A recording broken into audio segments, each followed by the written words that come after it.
kasi. Okay lang. Dali. May sabihin lang ako sa inyo. Pinagalitan ko si Ethel saka si Ate Gay. Hindi sila professional. Sinigawan ko sila para malaman nyo. Nagalit sila dahil hindi sila nalo sa costume. Itong lahat ng ito, biruan lang. Ito'y para pasayahin kayo. At itong si Ethel Buban, sisigaw sa akin doon. If you wanna resign right now, go. Hindi ko kayo pipigilan. Ate Gay, binibigyan kita ng break. Okay? Ako ang producer ng show, Ethel. Isip ka, ako nagpapasweldo sa'yo. Magrespeto ka. Ito ang naging maanghang na pahayag ng Wawa Willie host at producer na si Willie Revillame noong February 28, Huwebes, sa di umano'y mainit na konfrontasyon na naganap sa dressing room sa pagitan niya at ng kanyang dalawang co-hosts na sina Ethel Buba at Ate Gay. Nagugat di umanong insidente nang magbiro si Willie tungkol sa costume ni na Ate Gay at Ethel sa mini-concerto segment ng Wawa Willie. Style pa talaga yan? Style yan. Pati yan, pakita mo. Talaga may butas? Oo, ginagaya mo lang si Ann Curtis eh. Ano to?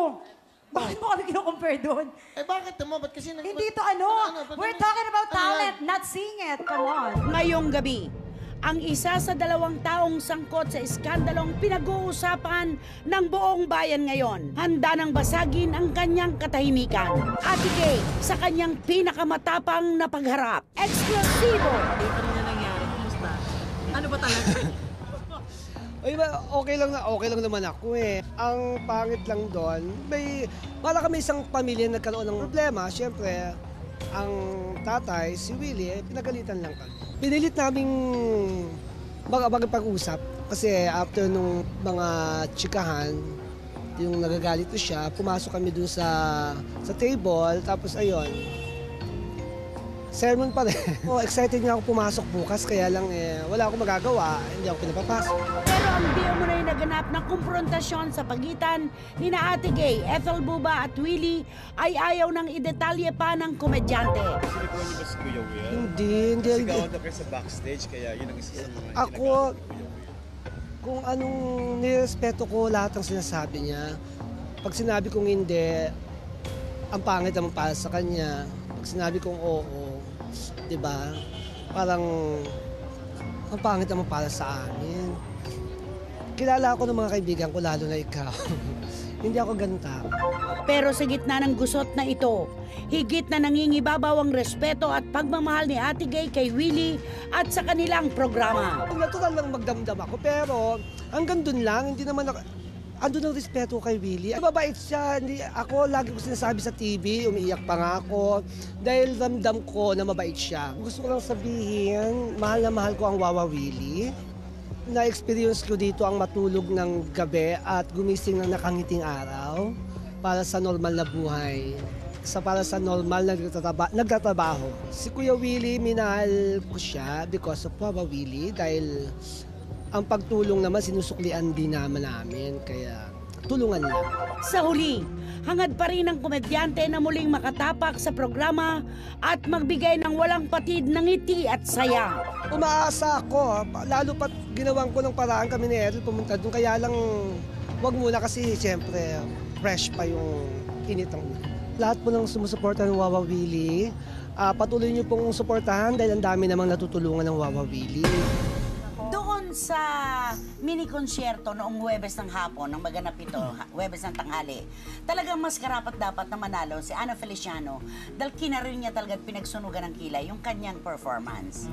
Na dapat ay maintindihan dahil noong namang sinundang araw ay si Ethel naman ang nanalo. Ako nakausap ko ng personal si Willie talaga. Ang kinasyak niya, yung pagsigaw sa kanya ni Ethel na para bang hindi man lang siya nirespeto bilang main host, bilang producer, at bilang mas nauna at may napatunayan na sa kanya. Niliglig pa siya eh. Akala niya kasi... Nung nangyari yun ay, sa backstage. may mga taong nakarinig. Marami. Hinawakan siya sa kamay dahil sabi ni Willie, akala daw niya nagbibiro. Ano ba, Ethel? Nagbibiro ka ba? Hindi naman competition to. Bakit ba ako ginaganon, ha? Ba't ba ako ginaganon? Sabi raw, kita mo nagagalit na sa kanya. Yung ganon.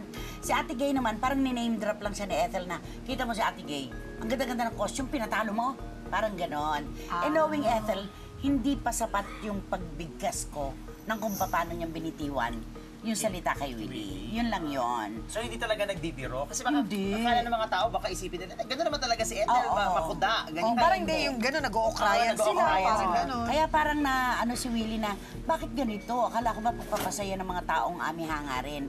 Nung pala meron siyang mga ganyang, di ba direct? Nagre-react ba siya dahil natalo siya? O nagre-react siya Direct, dahil sa totoo. Ann Curtis comment? Hindi direct. Una natalo sila ni Ana. Parang ina-expect niya.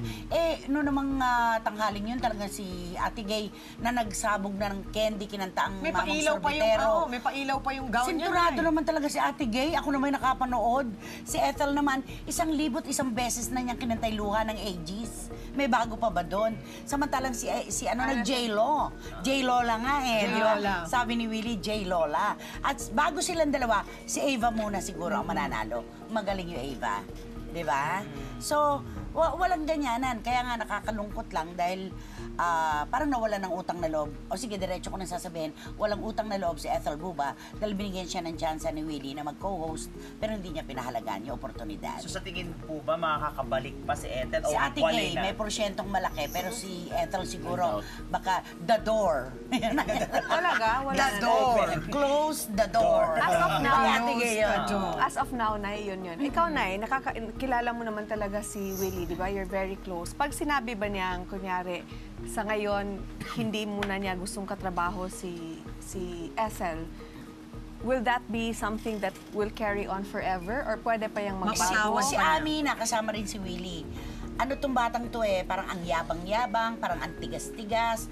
Lahat yan, pagpapanggap yan. Dahil sa tunay na buhay, si Pusong Willie mamon. malambot, pusong mamon. Kaya niya siguro kung merong Bridge. manghimasok at aayusin ang problema. Kung meron pero kung wala, tuloy-tuloy na ito. You know what is Baka so it'll strange? take time. Yeah, and you know what's so strange? Kasi ang dami pa rin namintas kay Willie dahil doon sa statement niya Yes, sa TV, direct, no? totoo. You can look at it both ways. One way is that nangyayari rin kahit sino yun, kahit sa akin na yung pagbugso ng damdamin Yes, direct. na kailangan ilabas mo. But sometimes kasi it comes across sa mga tao na, bakit kailangan pa Bakit sinabi? kailangan pa sa Oo. ere? Pwede naman niya kinausap sa backstage, ganon. Pero yun nga, sabi mo nga direct, kapag siguro nangyari din sa ibang tao, yung pack, ganon. Kaya sabi nila, i-practice daw natin yung art of pause. Di ba? Pagka nagagalit ka, pause. Pagka ikaw'y umiibig, pause. I Hindi like ba- that. Hindi ba, Chrissy, I guess one learning din dito, hindi ba? I mean, if really wanted to really help, no? Which I really think he helped, Ethel, sometimes you help the wrong people. Hindi ba? Ay nako, direct, sinabi ko na sa kanya yan. Ay nako, pipiliin mo at saka ingatan mo. Kita mo, tumaya na naman siya sa maling kabayo.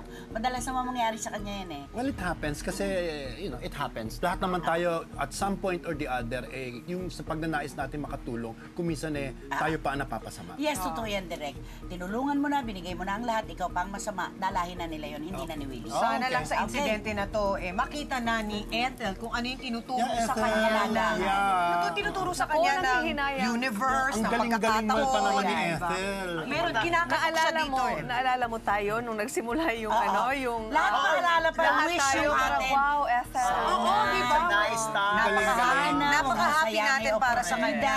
Di ba? Puro sana-sana tayo. Ayun, nauwi sa sanga. Ayan Okay, na. mga kapatid, ang bilis na